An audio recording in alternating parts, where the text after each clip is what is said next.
There still came people from the army to the school to talk to us about, our options. And refusal wasn't one of the options that they were talking about, obviously. It was, you can go to the intelligence, or you can go to the Air Force, or you can go to the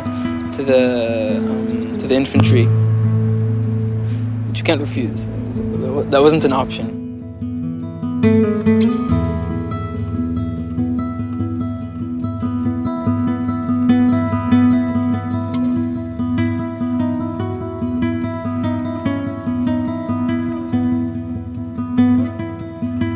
You are forced to commit war crimes and to expel and starve and humiliate innocent population. This is not a democratic act for me. ערב טוב, שלום רב לכם. גינויים מכל הקשת הפוליטית, הצבאית והציבורית על בכתב הסרבני מחדש, הפעם ביחידה המובחרת ביותר של צה"ל, סיירת מטכ"ל. שר הביטחון מכריז שמאבק הטייסים הוא פוליטי.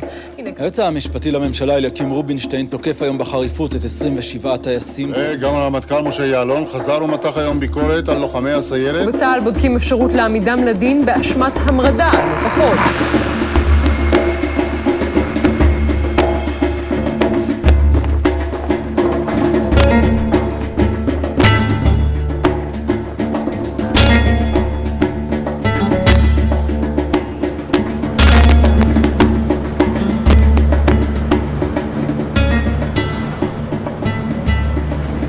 I'm going to visit Matan. He used to be in the jail, but now he's in the detention center, so I can come to the gate and see him. He can come out for about an hour or so we can tell each other what happened in the last week, and I'm always looking forward to this meeting with him. I was very proud that he's daring to take this position, because usually you have to be a good Israeli boy and go to the army. December 9th, that was my induction date. I came here to the Bakum, to the induction center, and refused. Went to jail, 28 days.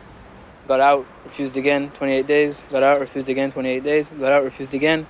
Asked to be judged in front of a court. My suggestion was accepted, and my case was joined with Chagai's. Since then, Shimri, Noam, and Adam have joined us, and now the five of us were on trial together. מה הולך להגיד בטיעונים נגדיים? קודם כל להדגיש את המניעים שלנו, להגיד שאנחנו אנשי מצפון שאנחנו רוצים לעשות שירות אזרחי. It's taken for granted that everybody goes to the army. Everybody does their share. It's funny because Israel, maybe it was once, but it isn't an idealist society anymore. The State of Israel was born out of the extraordinary idea that there should be a place in the world where every Jew can be safe. In Israel's Declaration of Independence, David Ben-Gurion defined the new state as a refuge for persecuted people. השואה שנתחוללה על עם ישראל בזמן האחרון, בה הוכרעו לטבח מיליונים יהודים באירופה, הוכיחה מחדש בעליל את ההכרח בפתרון בעיית העם היהודי מחוסר המולדת ועצמאות על ידי חידוש המדינה היהודית בארץ ישראל. I was born in Tel Aviv 32 years ago to a family that came from Poland to Israel, and that most of my grandfather's and mother's generation was murdered in the Holocaust. You know from the very beginning, when you know anything about yourself, that to prevent a new Holocaust, you must stop it almost yourself, which was pretty obvious from the age of 14 that I am going to volunteer to the paratroopers and to a special unit in the paratrooper. It was very obvious that I'm going to be an officer, and there was no question about it. It was very clear.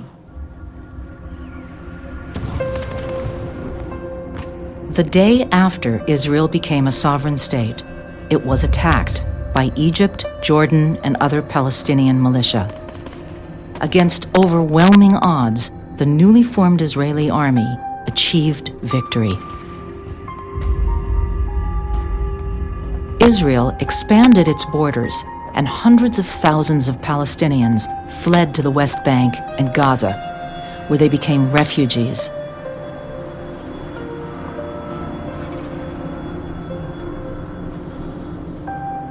For Israelis, the war confirmed the importance of having a state of their own and an army to defend it.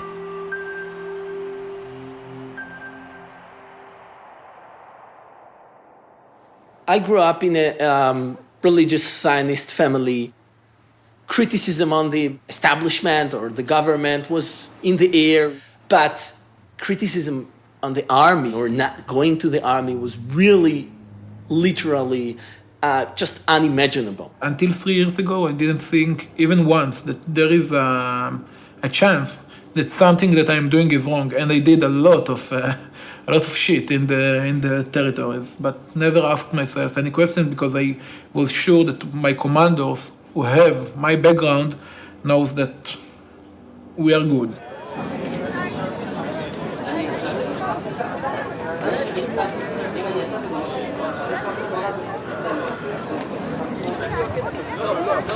אנחנו בבית הדין הצבאי, מחוז מטכ"ל ביפו, איפה שמתנהל המשפט שלנו, סרבני המצפון. זה בעצם סוף המשפט, אז השופטים צריכים לחזור עם פסק דין, להחליט אם אנחנו אשמים או זכאים. ואחרי זה גזר דין, להחליט כמה זמן לתת לנו בכלא, אם אכן יימצא אשמים, שזה סיכוי די טוב, די גבוה.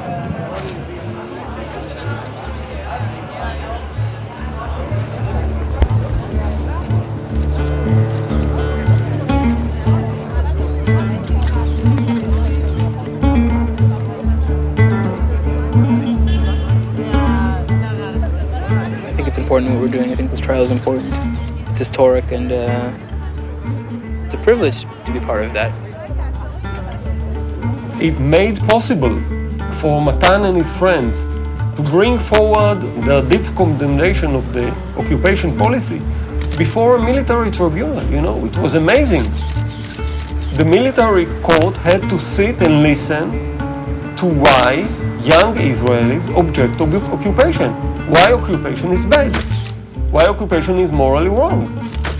Why occupation is bad not only for the Palestinians but also for Israelis, for the Israeli society. It was amazing. I was in a big peaceful demonstration in Ramallah that was dispersed really violently by the police and the army with tear gas and lots and lots of beating. And I saw checkposts like Kalandia and earlier Erez in Gaza, which you see how people are treated like animals and how people are corralled and cities are turned into ghettos. I think most Israelis don't see this. Most Israelis don't go to the territories, except if they're soldiers.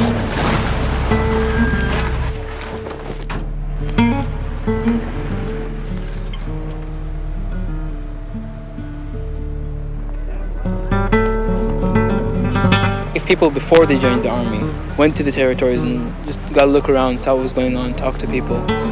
I'm sure more of them would refuse. I'm sure more of them would understand why we were refusing.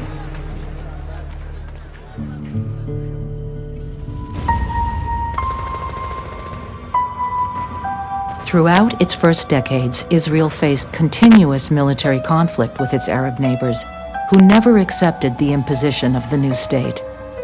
For many Israelis, this reinforced the belief that their very existence was under constant threat. In 1967, war broke out. In just 6 days, Israel overcame the combined forces of Egypt, Jordan, and Syria. Israel also took control of territories that were home to 2 million Palestinians, many of whom were the same refugees who had fled Israel in 1948. Once again, the army had saved the nation.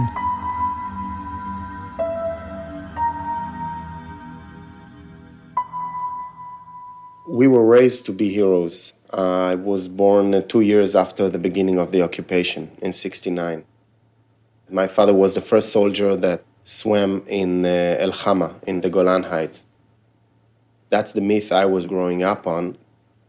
Literature like, the book of heroes, stories of 67 war, of liberation, the Golan Heights, liberation of Jerusalem, and that the soldier, heroes in 6 days conquered all the territories.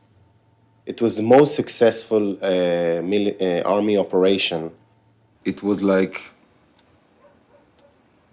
the dreaming of my life to be a pilot in the Air Force in order to defend my country from the enemies outside.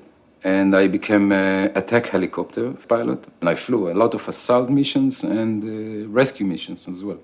To fight with a helicopter, to be a fighter in the air, you have to achieve all the advantage of on your enemies, and in order to do it, you have to fly in the edge and to take risks that the enemy doesn't take. So you fly very dangerous flight in order to complete your mission in the best way you can.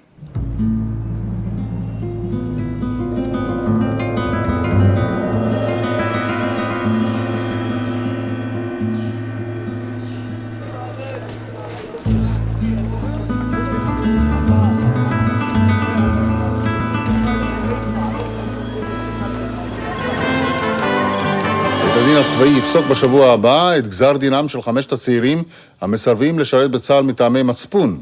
על פי הכרעת הדין מהיום הם צפויים לחודשי מאסר לא מעטים. בית דין צבאי פוסק היום כי הסרבנים אינם רק אנשי מצפון, אלא מי שחותרים במעין מרי אזרחי להביא את הממשלה לשנות את מדיניותה. סרבנות שכזאת היא מותרות ופוגעת בכוח העמידה של העם.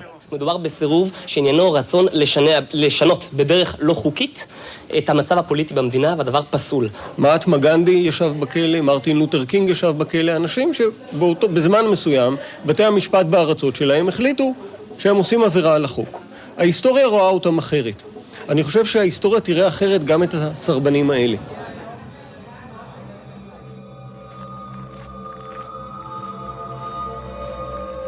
Needing to resolve the situation of the people in its newly captured territories, Israel decided to retain control of these areas. The Israeli army was put in charge of a huge Palestinian population.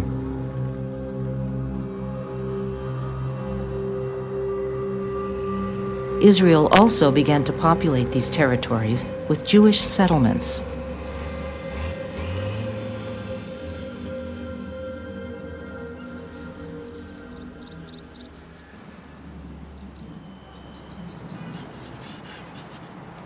My background in Israel and Jerusalem goes way back.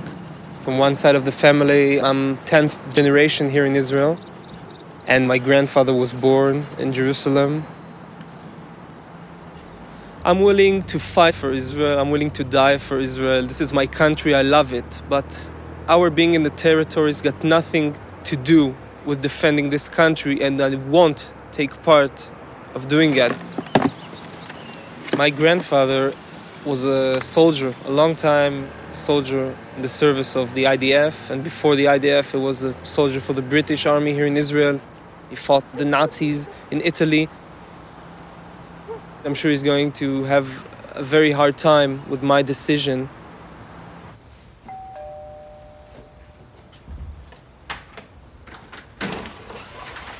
היי, שלום. מה נשמע? באתי הנה לדבר איתך, לשאול מה דעתך, אף פעם לא דיברתי איתך על זה, על שירות מילואים שלי, שעוד שבועיים יש לי צו מילואים. קיבלתי צו מילואים לאזור רמאללה. ואני כבר החלטתי לפני הרבה זמן שאני מתכוון לסרב, לשרת באזור הזה בשטחים. וככל הנראה יכניסו אותי יכול להיות שייתנו לי עונש ויכניסו אותי לכלא 6 או לכלא 4. אני באמת מרגיש שאני עושה עכשיו איזשהו מהלך שהוא לא קל בשבילי. קודם כל, באמת אני שומע את זה ממך בפעם הראשונה.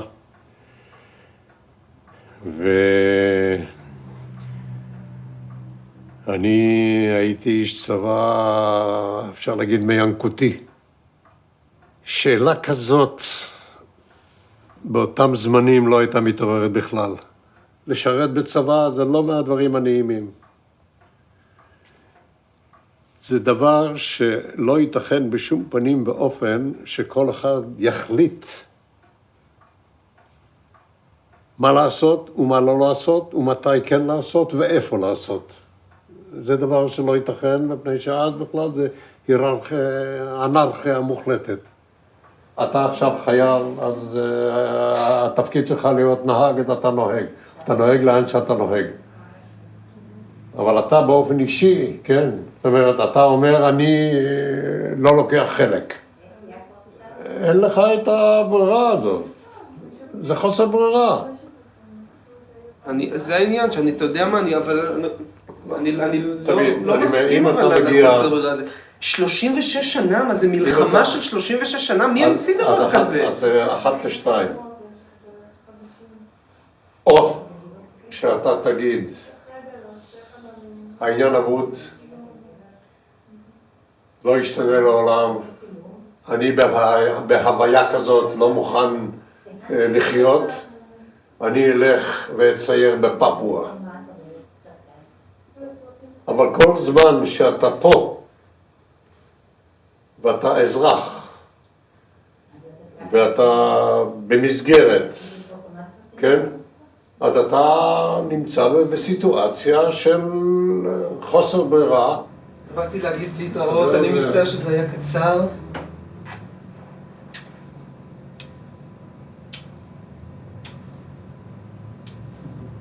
היה לי כיף, ואני אבוא בהזדמנות זה באמת מעניין. צבא, אז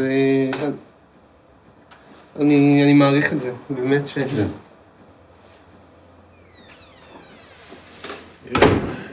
חתיכת בעיה.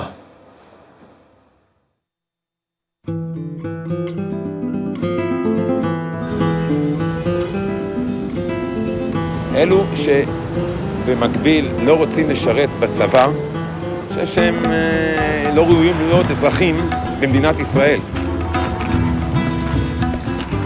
I want to serve on this area, I don't want to serve over here. No army in the world can exist like that. אסור לשכוח שאנחנו צריכים להגן על עצמנו, ואף אחד לא עושה את זה בשבילנו. גרוע, גרוע, גרוע ביותר.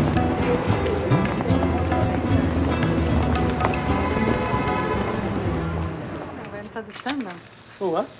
כן, נורא מאוחר, וגם כן, עוד אין לנו מספיק אנשים לזה. Many times since Matan went to jail, which was about a year ago, it's unbearable. It's like really like, why am I allowing this? In the, smaller minutes in life when you just, sit there and think, what is Matan doing now? It's really hard. הרעיון העיקרי הוא כאילו לנסות ליצור חדשות. בסדר, אבל חוץ מהאמירה הזו שאוכלים אותה כל שבוע. על ידי פגישות עם הח"מים. I went like any other Israeli to the army.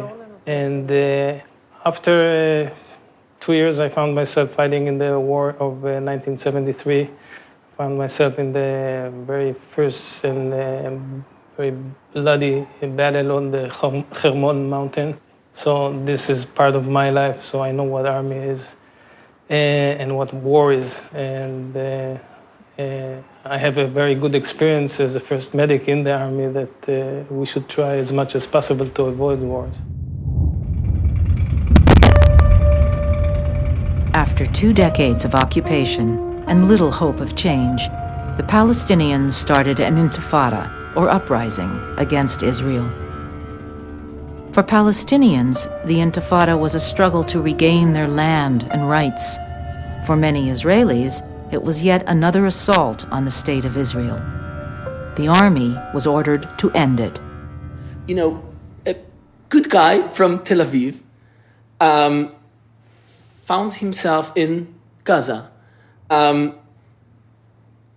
Thousands and thousands of people, which looks like me and talks basically like me.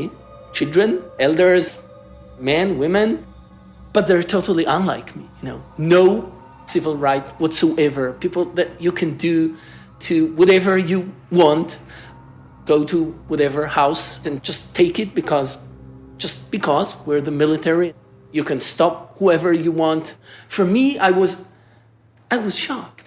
I knew that something is wrong here. everyone knows that something is wrong while walking in refugee camp or forcing a curfew and this collective punishments and the checkpoints, and you feel that something is wrong. למשל, פעולה שבאה בתור מפקד מחלקה צעיר, יחד עם חיילים שהיו 5-6 חודשים בצבא, הגענו לבית בתוך כפר פלסטיני, ועצרנו שם ילד בן 14, שהיה אמור להיות לו איזשהו סוג של מידע, ויחד עם 2 חוקרי שב"כ עינינו אותו במשך לילה שלם עד שהוא מת, פשוט מת מול העיניים שלנו, תוך כדי עינוי נוראי שאני קצת קשה לי להרחיב עליו. We asked questions our commander. They told us it's important that we're guarding the security of the state of Israel. And then a year and a half later, I told my soldiers that the purpose of our patrols is guarding the security of Israel. I passed this inheritance forward.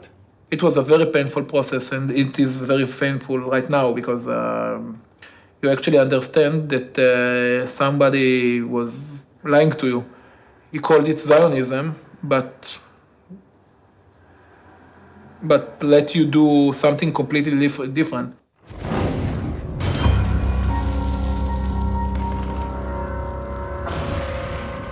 A vicious cycle of violence and revenge began, with suicide bombers exploding in the heart of Israeli cities and the Israeli army executing a policy that included arbitrary arrest, home demolition, and targeted assassination.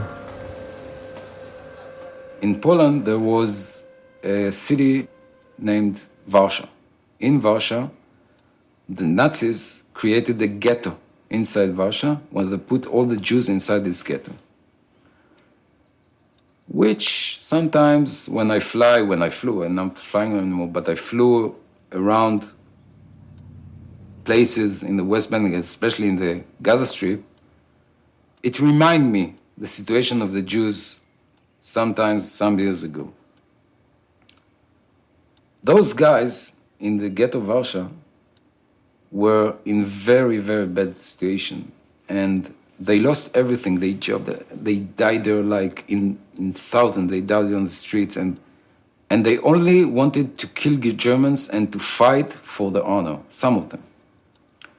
The German army, the German troops saw those warriors inside the ghetto, the Jews that fought against them, and they called them terrorists.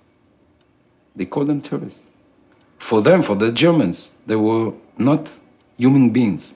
They were terrorist animals with no heart, with nothing, because they were willing to blow themselves inside German troops. The analogy is really clear here.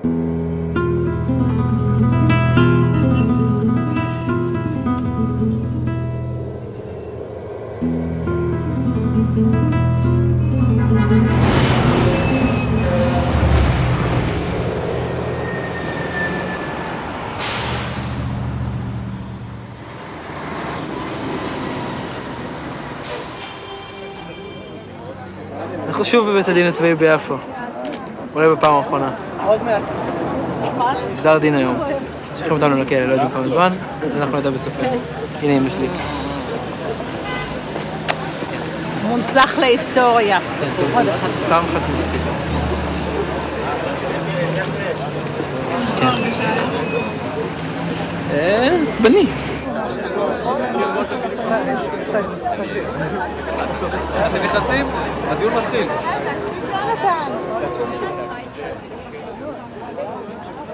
קודם קוסטליץ דיבר. קוסטליץ אמר שצריך להעניש חזק, צריך להעניש כדי להרתיע, וצריך להעניש אותם עד שהם יחזרו בהם מהסירוב שלהם. קיצור, 3 שנים. הוא רמז, הוא לא אמר שהוא רוצה 3 שנים. הוא גם טען שהזמן במעצר פתוח לא נחשב בכלל. היי, תנו למשפחה להיכנס קודם. עונש נדיר בחומרתו, שנת מאסר בפועל, נגזר היום על 5 צעירים סרבני גיוס. בית הדין הצבאי מתח עליהם ביקורת קשה, ואמר שהם מנסים לשנות את מדיניות הממשלה באופן לא דמוקרטי. יוסי אנדור מדווח. בית הדין הצבאי נדרש לגזור את דינם של 5 צעירים סרבני גיוס. לא מילואימניקים שמסרבים לשרת בשטחים אחרי שכבר שירתו שם, אלא כאלה שלא מוכנים לשרת בצבא מלכתחילה, אותו הם מגדירים צבא כיבוש. הרי בסוף אנחנו נצא משם, בסוף תהיה מדינה פלסטינית, בסוף יהיה שלום, ואנחנו רק מבזבזים חיים של עוד ועוד אנשים בשני הצדדים יום-יום. אחת מהסיבות העיקריות שבגלל אנחנו מקבלים את העונש החמור הזה, זה בגלל שאנחנו מערערים על הלגיטימציה של הצבא בחברה הישראלית. וזה נכון, וזה חשוב לערער על הלגיטימציה של הצבא בחברה הישראלית. צבא שמבצע פשעי מלחמה, צבא שבונה את החומה הזאת פורץ חיים של מיליונים, צבא שמתעלל ומדכא במשך עשרות שנים, הוא צבא שצריך לערער על הלגיטימציה שלו, וצריך שמישהו יקום ויגיד משהו אחר. What does a young man has to do in these days? And they have to refuse. כשהתחלתי להבין שמישהו שיקר לי, הכל בעצם נקרא מחדש, ששוב, פתאום הבנתי שאין שום קשר בין שליטה בפלסטינים לבין ציונות, שלעשות את מה שאנחנו עושים לפלסטינים סותר את כל המהות שלנו כיהודים בכלל, ובטח כציונים בארץ ישראל, ושאם הדבר הזה יימשך, לא ייקח הרבה זמן עד שלא יישאר פה כלום, לא מהיהדות וגם לא ממדינת ישראל. It become abnormal to think that to demolish a house is something that, you know, activity. You have to, they told us, we'll do it. We'll go tomorrow to pick our children from the kindergarten, you know, we'll take them to back home, we'll make them lunch. Like we are getting back to our normal life, while a day before we were demolishing a house of a family of 20 people, you know, that are living in this house for many, many years. And suddenly I understood deeply the idea of what is to demolish a house for a family. And I understood that it's a crazy thing to do.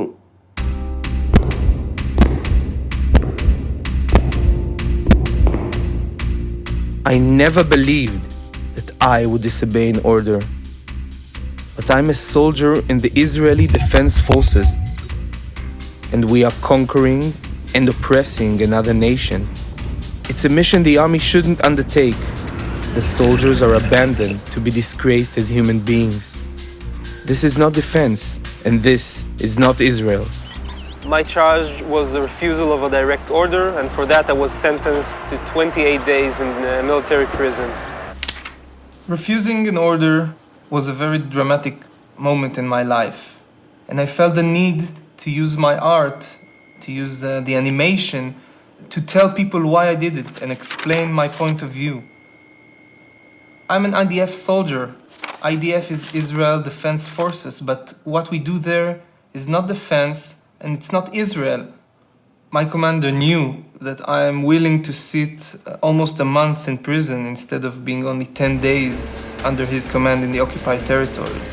I feel I would like to talk with him some more and explain why I did it. נורא שמחתי לשמוע שאתה מעריך את הנקודה שלי, אבל באיזשהו מקום אפילו פינטזתי כאילו שתצטרף אליי. בחיים לא. בחיים לא, אורים. בחיים לא. אנחנו כמדינה לא צריכים להיות בשטחים, אבל זה אני. וכשאני עולה על מדים, אני צריך לבצע פקודה. כל זמן שלא אמרו לי לעשות משהו שבבסיס שלו הוא מוסרית לא נכון, אני אלך ואני אבצע את זה, אני אעשה צ'לנג'ינג. ואני אביע את דעתי, ואני אגיד אם אני חושב שזה לא נכון. הבעיה של מה שאנחנו עושים היא לא בדוגמאות הקיצוניות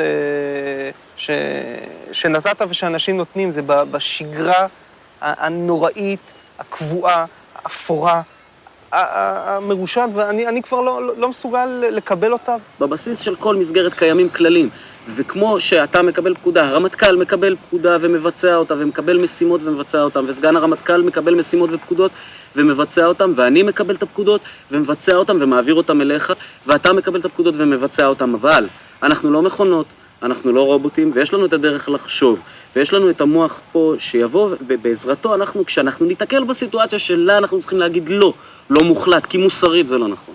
כי מוסרית זה לא נכון, אז תאמין לי שפקודה כזאת היא לא תגיע אליך בכלל. היא לא תגיע אליך כי היא תעצר אצלי.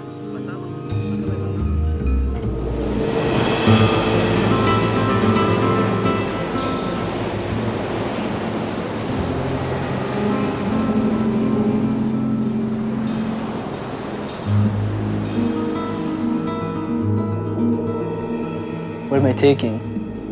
Clothes and books and food. I'm gonna tell them that I'm vegan so I can bring food.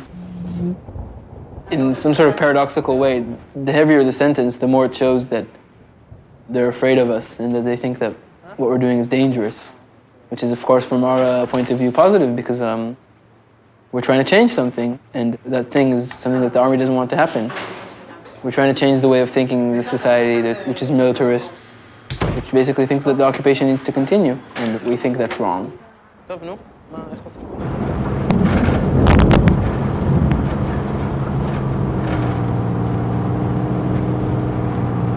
I'm not afraid of jail itself. The thing that scares me a bit is life going on outside and people that I love having their lives go on, and me being sort of stuck in that place.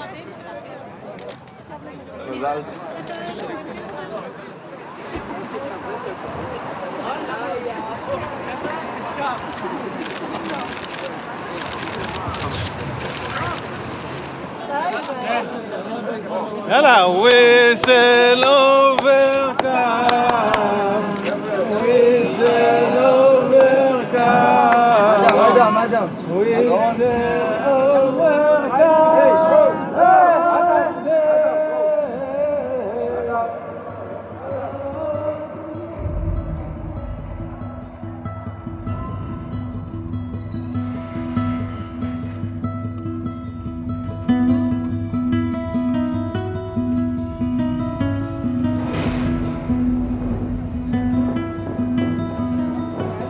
Last time I was here was in 1985 for a month for refusing to serve in Lebanon. Before that I was here for a month in 1983, a few months after Matan was born. I refused also then to go to Lebanon because it was an unjust war, it wasn't a war for protection of Israel. During that month, Smadar and Matan came to visit to me, and that was the first time he saw Prison 6. I didn't believe then that in 20 years he would find himself here.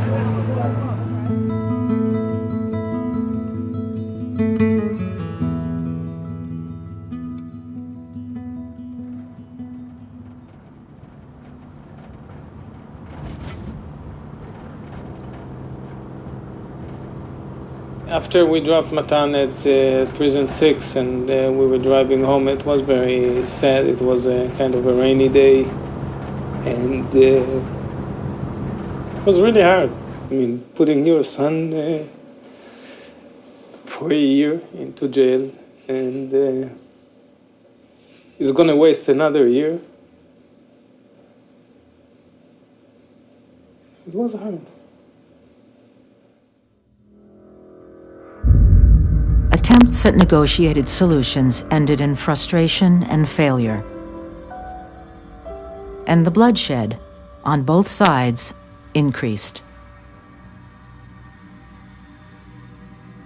On the Israeli front line were the reservists, who were often ordered to serve their 1 month's duty in the occupied territories. I went to Gaza. I didn't refuse back then in 1990, 1991, 1992. Not because I was happy with what I did, but because, as I told you, it was literally not on my option list. I literally didn't know that it exists. I didn't talk a lot about Gaza back then in Tel Aviv. I was ashamed. At least I can say that. I decided to refuse, but then got my call up to Gaza Strip 18 months afterwards. And for a company commander in Israel, actually refuse, it's something, this is amazing, it's something you don't do. I said, I will go there and see what we're doing in Gaza Strip, and then I'll decide. So I went in with all the other officers. And then the commander showed us parts of the fence between the Gaza Strip and Israel, and then he showed us a gate in the fence, and he said, this is the most problematic place in this fence because we get the dogs passed under the fence every day. And then he said, and I don't mean Palestinian, I mean dogs. And everybody was laughing. And I stopped and I said, excuse me, what is this terminology? You know, it's things that this dehumanization is things that we know from bad times in history.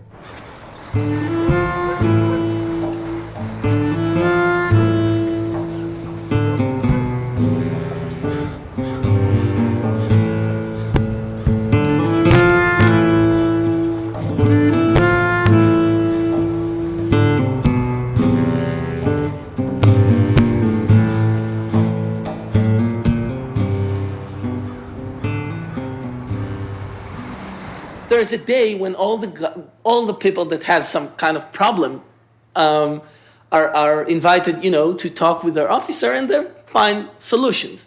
So I came in this day, and I was, I think, number 10 and when I got to him, he was totally tired. He already heard all the stories. I have a very important exam. My uncle is getting married. I have to go abroad. So he was like, telling me, yeah, what's your story? Is your uncle getting married? Are you going abroad? Just, he went. And I told him, no, my uncle is not getting married, and I don't have an important exam. I have the time, but I don't want to go there. And he literally didn't get it. He said, what? I don't want to go there either. We just were called there, and, we're doing So I said, okay, I'll rephrase it. I'm not willing to go there. And then I told all my friends that I'm refusing to go there. And I've been sent to jail for 21 days. And the time I spent in jail was the most important time I ever served for my country. I felt that this 21 days was the most important service for my friends in my unit, for my family, for the security of Israel. כשחזרתי מעזה, לפני 2.5 בערך, ירדתי עם המדים ועם כל הציוד פה בתל אביב, לא רחוק בדיזינגוף, הלכתי ברגל, הסתכלתי בבתי קפה פה באזור, ולא האמנתי, זו תחושה מאוד מוזרה, שאנשים באמת שותים קפה בתל אביב, כשהחיילים שלי מתים בעזה, והפלסטינים סובלים בעזה, והמתנחלים עושים צחוק מכולם. ובמשך 3 ימים בערך חייתי כמו זומבי בתל אביב, לא הבנתי מה קורה. רציתי לצעוק ולהגיד לאנשים, אנחנו כולנו ירדנו מהפסים, אין לכם מושג מה קורה פה. ואחרי 3 ימים בערך, בסביבות 2 בלילה, שלא יכולתי להירדם, אחרי יום-יומיים, התעוררתי בעצם באמצע הלילה, ובסביבות 2 כתבתי את המכתב הזה בוויש אחד. אנחנו קצינים וחיילים קרביים בצבא ההגנה לישראל. שחונכנו על ברכי הציונות, הנתינה וההקרבה לעם ישראל ומדינת ישראל. ששירתנו תמיד בקו הראשון. אנו מצהירים בזאת כי נוסיף לשרת בצבא ההגנה לישראל בכל משימה שתשרת את הגנתה של מדינת ישראל. משימת הכיבוש והדיכוי אינה משרתת מטרה זו, ואנו לא ניקח בה חלק.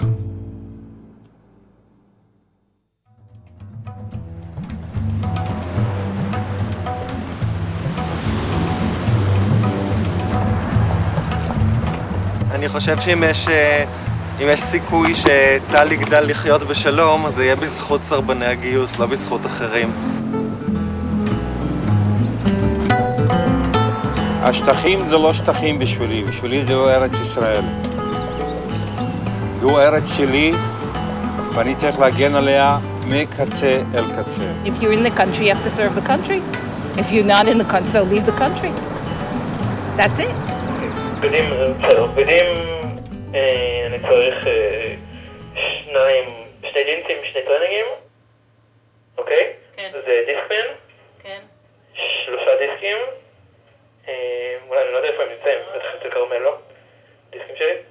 היא תמצא, אתה רוצה ספציפיים או שכרמל כן, תבחר? לא, ספציפי. אוקיי, כן. אחד של הקלאש, זה קלאש. כן. זה גם של הדיסק. As time goes by,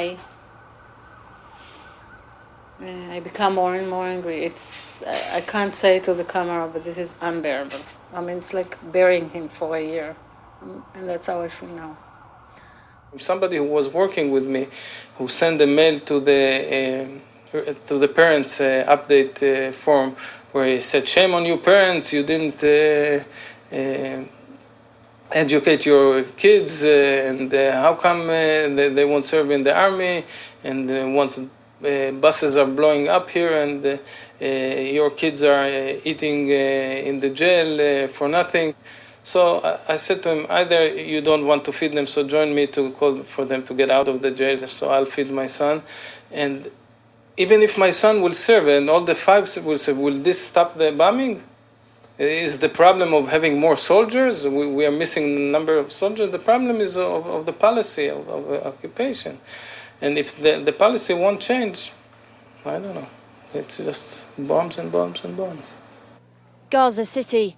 The destruction from a 1-ton bomb dropped by the Israeli Air Force killed Salah Shahada, Hamas military leader, but 15 civilians also died, many of them children. Was this a price worth paying for killing a terrorist? A great success, said Ariel Sharon after the operation, but some of Israel's combat pilots were not so sure. For me, it's a crime. It's a big crime, international by law, and moral by myself, by my heart. And I don't want to be a part of it. מכתב שהגישה הערב קבוצה גדולה של טייסים בחיל האוויר למפקד החיל, ובו סירוב מוחלט לבצע תקיפות בשטחים. אתה יכול לומר שהמכתב הזה מטלטל את חיל האוויר בעצם. אפשר לומר זעזוע כבד בחיל האוויר ובצה"ל בכלל. נרשמה שם טענה שהיא טענה פוליטית, שהכיבוש הוא משחית וצריך לצאת מהשטחים. את הטענה הזו לא מביאים אל פתחו של הצבא. הצבא בעניין הזה מבצע מדיניות, והצבא לא ביצע מעולם דבר שאיננו חוקי, מוסרי, ערכי, ונלחם בטרור שמנסה להרוג בנו כל יום, שעה, שעה.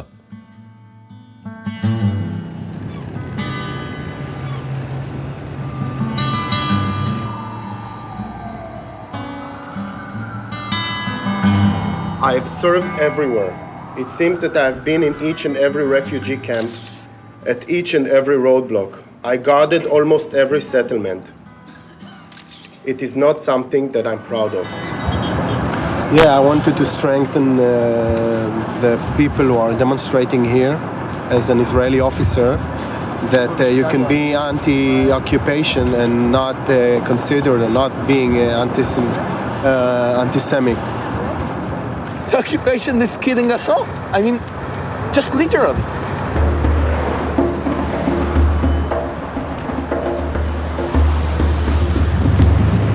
תהיה מנומס. מה? תהיה מנומס. בהתחלה. כן.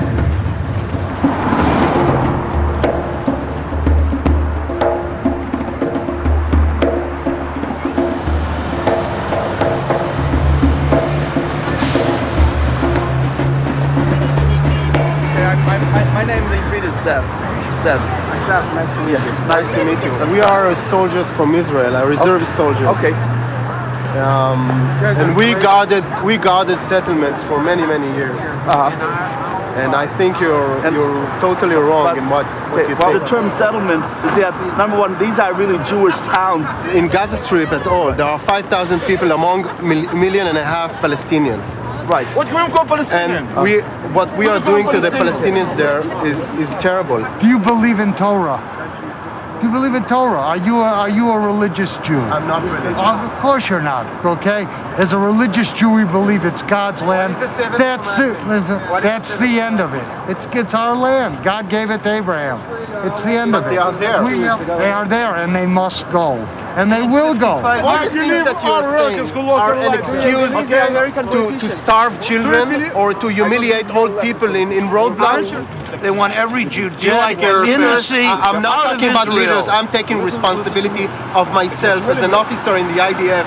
I'm not willing to commit war crimes anymore.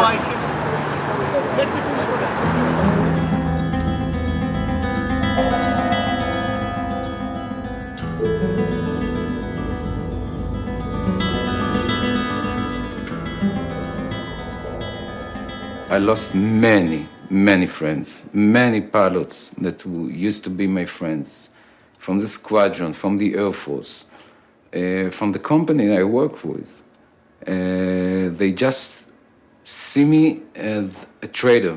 For about 12 years, I fought the Hezbollah in Lebanon, killed many Hezbollah soldiers, and a lot of Palestinians were injured, maybe killed because of me. I believe that Israel soldiers should kill and maybe get killed for Israel and for securing Israel, but fighting in the occupied territories is not a part of it. So when I am asked this kind of question about pacifism, I am clearly not a pacifist. I am willing to kill and get killed for Israel.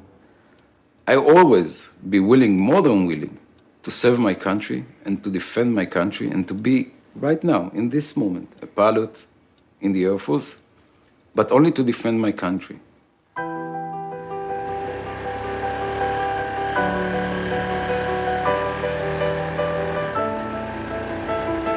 As an actor and director in theater, I play with Arab actors and Jewish actors, and we can analyze on stage in front of Palestinian or Israeli audience all the conflicts that we see every day.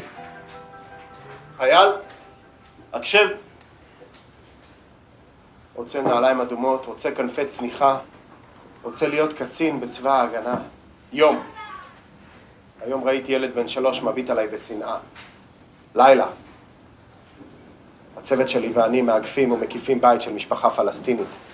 הם כנראה ישנים, אנחנו לא שואלים שאלות. המטרה, לעצור את המבוקש, למנוע את הפיגוע הבא. הוא שם? הוא לא שם. בהנחיות נאמר במפורש, שאם המבוקש לא נמצא, יש לעצור בן משפחה אחר, על מנת להכריח את משפחת המבוקש להסגיר אותו. האמא אחזה בבנה בכל הכוח וסירבה להרפות. אנחנו היינו צריכים להפריד ביניהם. האמא אחזה בבנה השני ולא הרפתה. אישה גדולת גוף ואמיצה. אמא, החבר'ה הרימו את הכתות של הנשקים, גם אני הרמתי את הנשק שלי.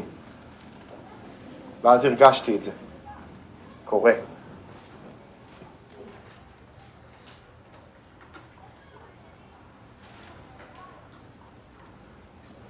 המסכה שלי נפלה. In the end of the scene, I'm taking off my mask. Suddenly I understand that in order to feel human being and to see other as human being, we should all take off our masks.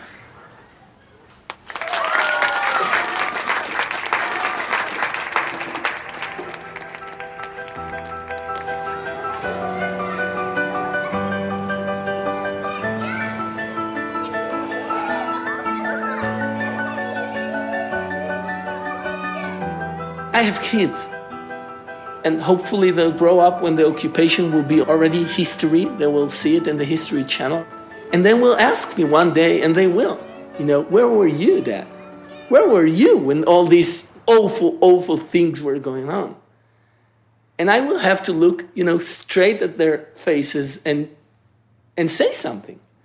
I don't think I will be able to tell some kind of heroic story. I don't have a heroic story, but I will at least be able to say, and on one point, I was able to say no more. I'm not taking part in it. If you can imagine, we see a wall of bad, the occupation. The wall is really, really strong. And you can't go and push it and it will fall down. What we have to do in our action, any group, any student, we have to make cracks in this wall and wait for the moment these cracks will be effective enough in order that this wall will destroy it by itself.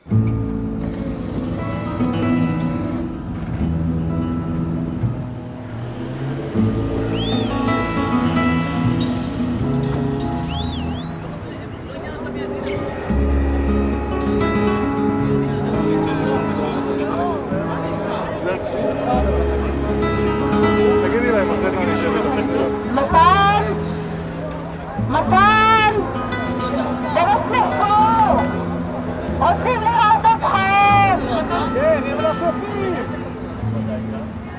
if you want to change things, if you want to make the world a better place, then you're going to be up against some very big vested interests. And their way of fighting back against those who try to change and take their power away from them is by striking and by inflicting pain and inflicting punishment. And if you want to change things, then you have to be willing to pay that price. אני מגיל 14 קורא בלי סוף על השואה. ולמרות שאין שום קשר בין מה שקורה בשטחים לבין מה שקרה שם, הדבר היחיד שאותי מעניין זה מה קרה לחייל הבודד, לחייל כמוני. מה קרה לו שם ומה קורה לו כאן. ואני חושב על עצמי, יושב לפני 10 שנים ליד ילד בן 14, מסתכל עליו, והילד לאט לאט מדמדם, מתחיל למות, ואני מסתכל, ואני קצין מעולה, מאוד צעיר, מאוד מלא ערכים ומחונך, מסתכל על זה, הוא מת, אני חוזר לבסיס שלי, וזה נשכח, כאילו לא קרה כלום. ואני שואל את עצמי, במה אני שונה? במה אני באמת שונה? ישבתי ליד ילד שהרגו אותו ולא אמרתי כלום? אני באמת שונה? מה היה קורה אם המצב פה היה הרבה יותר חמור? לא הייתי משתתף בדברים יותר מסובכים מזה? אני חושב שהסירוב שלי היום זה הדבר היחיד שמבדיל אותי ביני, זה הדבר היחיד שמבדיל ביני לבין חיילים אחרים במקומות אחרים. זה מה שהופך אותי לקצין יהודי היום, שום דבר אחר לא. As an officer, as a soldier, as a citizen, as a human being, my duty is to stand up, and to call people to join me.